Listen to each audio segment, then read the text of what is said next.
एक समय श्री महादेव जी पार्वती के साथ भ्रमण करते हुए मृत्युलोक में अमरावती नगरी में आए। वहां के राजा ने शिव मंदिर बनवाया था, जो कि अत्यंत भव्य एवं रमणीक तथा मन को शांति पहुंचाने वाला था। भ्रमण करते समय शिव पार्वती भी वहां ठहर गए। पार्वती जी ने कहा, हे नाथ, आओ आज इसी स्थान पर 64 पान से खेले। खेल प्रारंभ हुआ। शिवजी कहने लगे, मैं जीतूंगा। इस प्रकार उनकी आपस में वार्तालाप होने लगी। उस समय पुजारी जी पूजा करने आए। पार्वती जी ने पूछा, पुजारी जी बताइए जीत किसकी होगी? पुजारी बोला, इस खेल में महादेव जी के समान कोई दूसरा पारंगत नहीं हो सकता, इसलिए महादेव जी ही यह बाजी जीतेंगे। परंतु हुआ उल्टा, जीत पार्वती जी की हुई। अतः पार्वती जी ने पुजारी को कोढ़ी होने का श्राप दे दिया कि तूने मिथ्या भाषण किया है। अब तो पुजारी कोढ़ी हो गया। शिव पार्वती जी दोनों वापस चले गए। कुछ समय पश्चात अप्सराएं पूजा करने आईं। अप्सराओं ने पुजारी के उसके कोढ़ी होने का कारण पूछा। पुजारी ने सब बातें बता दी। अप्सराएं कहने लगी, पुजारी जी आप 16 सोमवार का व्रत करें तो शिवजी प्रसन्न होकर आपका संकट दूर करेंगे। पुजारी जी ने अप्सराओं से व्रत की विधि पूछी। अप्सराओं ने व्रत करने और व्रत के उद्यापन करने की संपूर्ण विधि बता दी। पुजारी ने विधिपूर्वक श्रद्धाभाव से व्रत प्रारंभ किया और अंत में व्रत का उद्यापन भी किया। व्रत के प्रभाव से पुजारी जी रोगमुक्त हो गए। कुछ दिनों बाद शंकर पार्वती जी पुनः उस मंदिर में आए तो पुजारी जी को रोगमुक्त देखकर पार्वती जी ने पूछा, मेरे दिए हुए श्राप से मुक्ति पाने का तुमने कौन सा उपाय किया? पुजारी जी ने कहा, हे माता, अप्सराओं द्वारा बताए गए 16 सोमवार के व्रत करने से मेरा ये कष्ट दूर हुआ है। पार्वती जी ने भी 16 सोमवार का व्रत किया, जिससे उनसे रूठे हुए कार्तिकेय जी भी अपनी माता से प्रसन्न होकर आज्ञाकारी हुए। कार्तिकेय जी ने पूछा, हे माता, क्या कारण है कि मेरा मन सदा आपके चरणों में लगा रहता है? पार्वती जी ने कार्तिकेय को 16 सोमवार के व्रत का महात्म्य तथा विधि बताई। तब कार्तिकेय जी ने भी इस व्रत को किया तो उनका बिछड़ा हुआ मित्र मिल गया। अब मित्र ने भी इस व्रत को अपने विवाह होने की इच्छा से किया। फलत वो विदेश गया। वहां के राजा की कन्या का स्वयंवर था। राजा ने प्रण किया था कि हथिनी जिस व्यक्ति के गले में वरमाला डाल देगी, उसी के साथ राजकुमारी का विवाह करूंगा। ये ब्राह्मण मित्र भी स्वयंवर देखने की इच्छा से वहां एक ओर जाकर बैठ गया। हथिनी ने इसी ब्राह्मण मित्र को माला पहनाई तो राजा ने बड़ी धूमधाम से अपनी राजकुमारी का विवाह उसके साथ कर दिया। तत्पश्चात दोनों सुखपूर्वक रहने लगे। एक दिन राजकन्या ने पूछा, हे नाथ, आपने कौन सा पुण्य किया जिससे हथिनी ने आपके गले में वरमाला पहनाई? ब्राह्मण पति ने कहा, मैंने कार्तिकेय जी द्वारा बताए अनुसार 16 सोमवार का व्रत पूर्ण विधि विधान सहित श्रद्धा भक्ति से किया, जिसके फल के कारण मुझे तुम्हारे जैसी सौभाग्यशाली पत्नी मिली।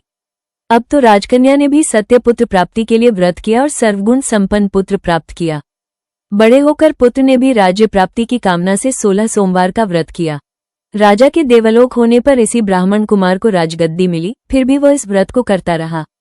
एक दिन उसने अपनी पत्नी से पूजा सामग्री शिवालय ले चलने को कहा, परंतु उसने पूजा सामग्री अपनी दासियों द्वारा भिजवा दी। जब राजा ने पूजन समाप्त किया तो आकाशवाणी हुई कि हे राजा, तुम इस पत्नी को त्याग दो, नहीं तो राजपाट से हाथ धोना पड़ेगा।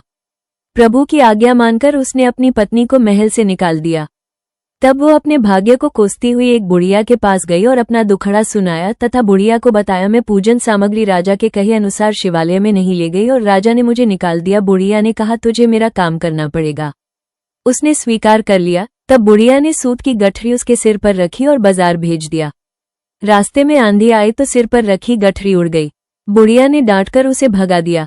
अब रानी बुढ़िया के यहाँ से चलते चलते एक आश्रम में पहुंची।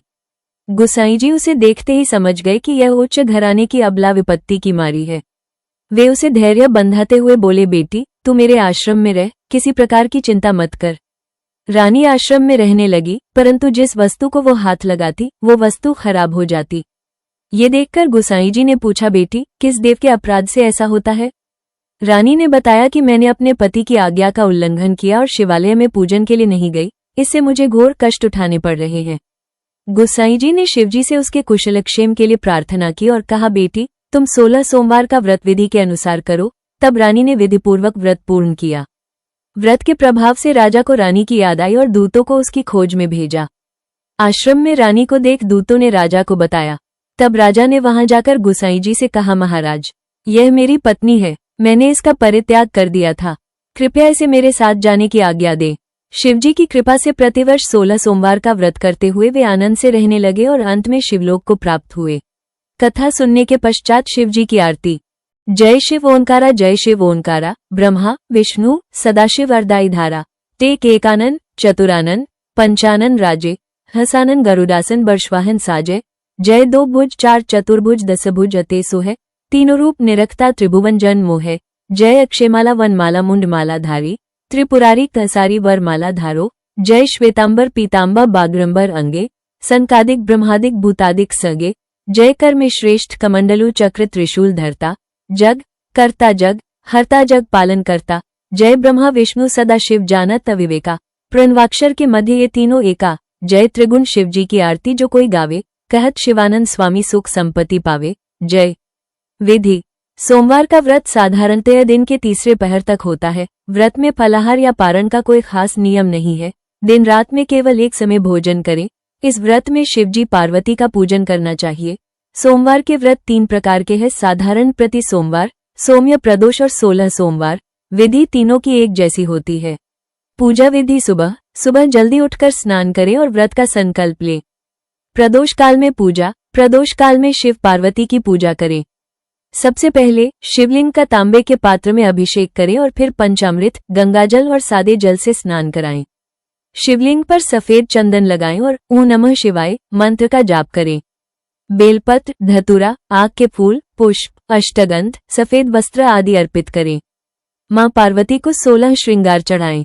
शिव पार्वती को चूरमा, खीर, फल आदि का भोग लगाएं। कथा और आरती। भोग लगाने के बाद 16 सोमवार की व्रत कथा पढ़ें। महामृत्युंजय मंत्र और शिव चालीसा का पाठ करें। अंत में शिव जी की आरती करें। व्रत के नियम। लगातार 16 सोमवार तक व्रत करें, कोई भी सोमवार छोड़े नहीं। हर सोमवार को उसी समय पूजा करें जिस समय पहले सोमवार को की थी। व्रत के दौरान केवल पूजा में चढ़ाए गए प्रसाद का ही सेवन करें।